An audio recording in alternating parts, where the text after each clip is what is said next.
देश के संसाधनों पर सबसे पहला अधिकार किसका? आखिर मनमोहन सिंह का 18 साल पुराना बयान कैसे बना मोदी के लिए चुनावी हथियार? क्या वाकई में पीएम मोदी बोल रहे हैं झूठ या कर रहे हैं ध्रुवीकरण की कोशिश? सियासी उठापटक है या चुनावी चाल? नेताओं के बोल और इरादों में क्या है अंतर? राजनीतिक दंगल में कौन किस पर है भारी? हर सियासी दांव की इनसाइड स्टोरी प्रजातंत्र। नमस्कार, प्रभा साक्षी के खास कार्यक्रम प्रजातंत्र में आप सभी का स्वागत है। मैं हूं आपके साथ अंकित सिंह। राजस्थान के बांसवाड़ा में प्रधानमंत्री नरेंद्र मोदी के चुनावी भाषण में मुसलमानों के संदर्भ पर विवाद खड़ा हो गया है। विपक्षी गुट इंडिया के नेताओं ने भाषण को वास्तविक मुद्दों से ध्यान भटकाने का प्रयास बताया। भाषण में पीएम मोदी दिसंबर 2006 में सरकार की वित्तीय प्राथमिकताओं पर राष्ट्रीय विकास परिषद की बैठक में पूर्व प्रधानमंत्री डॉक्टर मनमोहन सिंह की एक टिप्पणी की ओर इशारा कर रहे थे। तब भी एक बड़ा विवाद इस पर छिड़ गया था, जिसके बाद तत्कालीन प्रधानमंत्री कार्यालय ने कहीं ना कहीं एक स्पष्टीकरण जारी किया था, जिसे उन्होंने जानबूझकर और शरारती गलत व्याख्या भी बताया था। हालांकि एक बार फिर से मनमोहन सिंह का वो बयान सियासी मुद्दा बन गया है और कहीं ना कहीं भाजपा इस मुद्दे को भुनाने की कोशिश भी कर रही है। मोदी ने क्या कहा? कांग्रेस पर वार करते हुए मोदी ने कहा कि ये शहरी नक्सली मानसिकता माताओं और बहनों ये आपका मंगलसूत्र भी नहीं छोड़ेंगे, वे उस स्तर तक जा सकते हैं। कांग्रेस के घोषणा पत्र में कहा गया है कि वे माताओं और बहनों के साथ सोने का हिसाब करेंगे, उसके बारे में जानकारी लेंगे और फिर उस संपत्ति का वितरण करेंगे। किसको बांटेंगे? मनमोहन सिंह की सरकार ने कहा था कि देश की संपत्ति पर पहला हक मुसलमानों का है। पहले जब उनकी यानी कांग्रेस सरकार सत्ता में थी तो उन्होंने कहा था कि देश की संपत्ति पर पहला हक मुसलमानों का है। इसका मतलब यह है कि इसका वितरण उन लोगों में किया जाएगा जिनके अधिक बच्चे हैं। इसे घुसपैठियों में बांटा जाएगा। क्या आपकी मेहनत की कमाई घुसपैठियों के पास चली जानी चाहिए? क्या आप इसे स्वीकार करते हैं? विपक्ष का पलटवार। कांग्रेस नेता राहुल गांधी ने डॉक्टर सिंह पर पीएम मोदी के हमले पर प्रतिक्रिया देते हुए एक्स पर एक पोस्ट में कहा कि प्रधानमंत्री अब मुद्दों से जनता का ध्यान भटकाना चाहते हैं। उन्होंने कहा कि पहले चरण के मतदान में निराशा हाथ लगने के बाद नरेंद्र मोदी के झूठ का स्तर इतना गिर गया है कि घबरा कर वह अब जनता को मुद्दों से भटकाना चाहते हैं। कांग्रेस के क्रांतिकारी मैनिफेस्टो को मिल रहे अपार जन समर्थन के रुझान आने शुरू हो गए हैं। देश अब अपने मुद्दों पर वोट करेगा, अपने रोजगार, अपने परिवार और अपने भविष्य के लिए वोट करेगा। भारत भटकेगा नहीं। समाजवादी पार्टी के प्रमुख अखिलेश यादव ने पीएम मोदी की आलोचना की। उन्होंने कहा कि देश ही नहीं बल्कि पूरी दुनिया जानती है कि नरेंद्र मोदी झूठ बोलते हैं। जिस तरह से उन्होंने कांग्रेस के न्याय पत्र और पूर्व प्रधानमंत्री डॉक्टर मनमोहन सिंह के बारे में झूठ फैलाया है, वह गंदी राजनीति का उदाहरण है। कांग्रेस प्रवक्ता पवन खेड़ा ने कहा कि पीएम मोदी ने आज फिर झूठ बोला। वे देश को हिंदू मुसलमान के नाम पर झूठ परोस कर बांट रहे हैं। सुप्रिया श्रीनेत ने कहा कि पीएम मोदी लोगों को झूठे और गैर जरूरी मुद्दों में उलझा रहे हैं, लेकिन आज उन्होंने मंगलसूत्र पर बयान देकर सारी सीमाएं लांघ दी है। मनमोहन सिंह ने क्या कहा था? तब विवाद बढ़ने पर तत्कालीन प्रधानमंत्री के कार्यालय ने एक स्पष्टीकरण जारी किया था। इसमें सिंह के बयान को पूरी तरीके से बताया गया था। इसमें कहा गया था कि मेरा मानना यानी मनमोहन सिंह का मानना है कि हमारी सामूहिक प्राथमिकताएं स्पष्ट है। ग्रामीण बुनियादी ढांचे में महत्वपूर्ण निवेश और सामान्य बुनियादी ढांचे की आवश्यक सार्वजनिक निवेश आवश्यकताओं के साथ साथ एससी एसटी, अन्य पिछड़ा वर्ग, अल्पसंख्यकों और महिलाओं और बच्चों के उत्थान के लिए कार्यक्रम। अनुसूचित जाति, अनुसूचित जनजाति के लिए घटक योजनाओं को पुनर्जीवित करने की आवश्यकता होगी। हमें यह सुनिश्चित करने के लिए नवीन योजनाएं बनानी होंगी कि अल्पसंख्यकों, विशेष करके मुस्लिम अल्पसंख्यकों को विकास के लाभों के समान रूप से साझा करने का अधिकार मिले। संसाधनों पर पहला दावा उनका होना चाहिए। केंद्र के पास अनगिनत अन्य जिम्मेदारियां हैं जिनकी मांगों को समग्र संसाधन उपलब्धता के अनुरूप बनाना होगा। पीएमओ ने कहा था कि उपरोक्त से यह देखा जा सकता है कि प्रधानमंत्री का संसाधनों पर पहला दावा का संदर्भ ऊपर सूचीबद्ध सभी प्राथमिकता क्षेत्रों को संदर्भित करता है, जिसमें SC, ST, OBC, महिला और बच्चों के अलावा अल्पसंख्यकों का उत्थान कार्यक्रम भी शामिल है। सांप्रदायिक ध्रुवीकरण की हो रही कोशिश।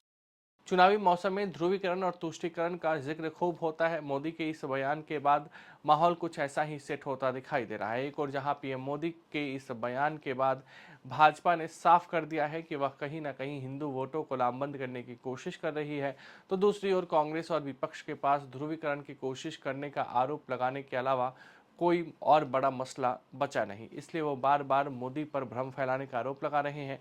कांग्रेस मोदी पर झूठ बोलने का भी आरोप लगा रही है, लेकिन भाजपा ने एक वीडियो शेयर करके ये भी बता दिया है कि मनमोहन सिंह ने उस वक्त क्या कहा था। भाजपा ने साफ तौर पर तंज कसते हुए कांग्रेस से पूछा कि क्या कांग्रेस को मनमोहन सिंह पर विश्वास नहीं है। भाइयों बहनों, इन दिनों जो लोग कांग्रेस छोड़कर के बाहर निकले हैं, वे एक बात बड़ी गंभीरता से बताते हैं।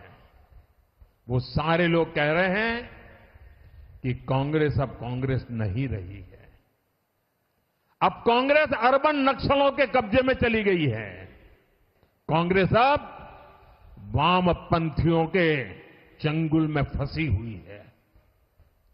तो हमारे एक मित्र ने उनको पूछा कि आप ये कैसे कहते हैं, तो उन्होंने कहा उनका मैनिफेस्टो देख लीजिए, इस बार का कांग्रेस का मैनिफेस्टो देख लीजिए। कांग्रेस ने अपने मैनिफेस्टो में जो कहा है वो चिंताजनक है, गंभीर है, और ये माओवाद की सोच को धरती पर उतारने की उनकी कोशिश है। उन्होंने कहा है कि अगर कांग्रेस की सरकार बनेगी तो हरेक की प्रॉपर्टी का सर्वे किया जाएगा, हमारी बहनों के पास सोना कितना है उसकी जांच की जाएगी, उसका हिसाब लगाया जाएगा, हमारे आदिवासी परिवारों में चांदी होती है, सिल्वर कितना है उसका हिसाब लगाया जाएगा, सरकारी मुलाजिमों के पास कितना जगह है, क्या है, पैसे कहां है, नौकरी कहां है, उसकी जांच की जाएगी। इतना ही नहीं, आगे क्या कहा है, ये जो गोल्ड है बहनों का और जो संपत्ति है, ये सबको समान रूप से वितरित कर दी जाएगी। क्या ये आपको मंजूर है? क्या आपकी संपत्ति सरकार को हटने का अधिकार है? क्या आपकी संपत्ति को, आपने मेहनत करके कमाई हुई संपत्ति को सरकार को ऐंठने का अधिकार है? क्या उस संपत्ति को मेरी माता और बहनों की जिंदगी में सोना वो सिर्फ शो करने के लिए नहीं होता है, उसके स्वाभिमान से जुड़ा हुआ है। उसका मंगलसूत्र वो एक सोने का कीमत का मुद्दा नहीं है, उसके जीवन के सपनों से जुड़ा हुआ है। तुम उसे छीनने की बात कर रहे हो अपने मैनिफेस्टो में। गोल्ड ले लेंगे, सबको वितरित कर देंगे, और पहले जब उनकी सरकार थी उन्होंने कहा था कि देश की संपत्ति पर पहला अधिकार मुसलमानों का है। इसका मतलब ये संपत्ति इकट्ठी करके किसको बांटेंगे? जिनके ज्यादा बच्चे हैं उनको बांटेंगे। देश के प्रधानमंत्री ने आज फिर झूठ बोला। एक चुनाव जीतने के लिए आप झूठ पे झूठ परोसते चले जाओगे जनता को। चलिए, आपकी गारंटियां झूठी, आपके जुमले झूठे, आपके वादे झूठे, अब देश को हिंदू मुसलमान के नाम पर आप झूठ परोस कर बांट रहे हैं। कांग्रेस के मैनिफेस्टो में कहीं भी, मैं ये चुनौती करता हूं प्रधानमंत्री को, कहीं मुसलमान या हिंदू कोई इस तरह का शब्द हो तो हमें बताएं, और ये चुनौती स्वीकार करें, नहीं तो झूठ बोलना बंद करें। कांग्रेस के मैनिफेस्टो में न्याय की बात की है, न्याय नौजवानों के साथ, न्याय महिलाओं के साथ, न्याय आदिवासियों के साथ, न्याय श्रमिकों के साथ। उसमें प्रधानमंत्री को आपत्ति है, आपत्ति हो भी क्यों ना, ये हमारा न्याय पत्र प्रधानमंत्री को आईना दिखाता है और उनके 10 साल के कृत्य दिखाता है। ये पूरे 10 साल इन्होंने हिंदू मुसलमान करके खत्म कर दिए और आप फिर से चुनाव में आए हैं हिंदू मुसलमान लेकर। शर्म आनी चाहिए प्रधानमंत्री को, झूठ बोलने में भी शर्म आनी चाहिए और इस तरह से देश को बांटने में भी शर्म आनी चाहिए। और मैं फिर से चुनौती देता हूं, हमारा मैनिफेस्टो, प्रधानमंत्री जी आपको धन्यवाद, आपके ये झूठ की वजह से लोग हमारा मैनिफेस्टो पढ़ रहे हैं और आपके झूठ को भी वो उसी में ढूंढ रहे हैं कि कहां लिखा हुआ है हिंदू, कहां लिखा हुआ है मुसलमान। इस तरह के शब्द हमारे मैनिफेस्टो में नहीं है। ये आपके इस हल्की मानसिकता में ये शब्द होते हैं, इस तरह के जो बंटवारे की बात होती है वो आपके दिमाग में होती है, आपके जहन में होती है। हमारे न मैनिफेस्टो में है, न हमारे संविधान में है, न हमारे दिमाग में है, न इस समाज में है। सिर्फ और सिर्फ आपकी हल्की मानसिकता में है और कहीं नहीं है। झूठ बोलना बंद करिए प्रधानमंत्री जी। अब 1.5 महीना बचा है, जाइए रिटायर हो जाइए और बाइज्जत रिटायर हो जाइए। कम से कम झूठ आपको शोभा नहीं देता। इस कुर्सी पर आपसे पहले बहुत ही पढ़े लिखे महानुभाव बैठे हैं। कभी किसी ने इस तरह का झूठ नहीं बोला जिस तरह से आप बोलते हैं। और आपके बाद भी बहुत अच्छे लोग आएंगे, प्रधानमंत्री बनेंगे, लेकिन कोई भी इस तरह से झूठ नहीं बोलेगा और आपका नाम इतिहास के डस्टबिन में जाएगा जिस तरह का आप झूठ बोलते हो। माफ कीजिएगा, ये भाषा हम आप ही से सीख रहे हैं। जय हिंद, जय कांग्रेस। अगर आप भी लेना चाहते हैं देश दुनिया की तमाम जानकारी तो आज ही सब्सक्राइब करें हमारे चैनल को। साथ ही नीचे दिए बेल आइकन को जरूर दबाएं ताकि हर अपडेट आप तक पहुंच सके।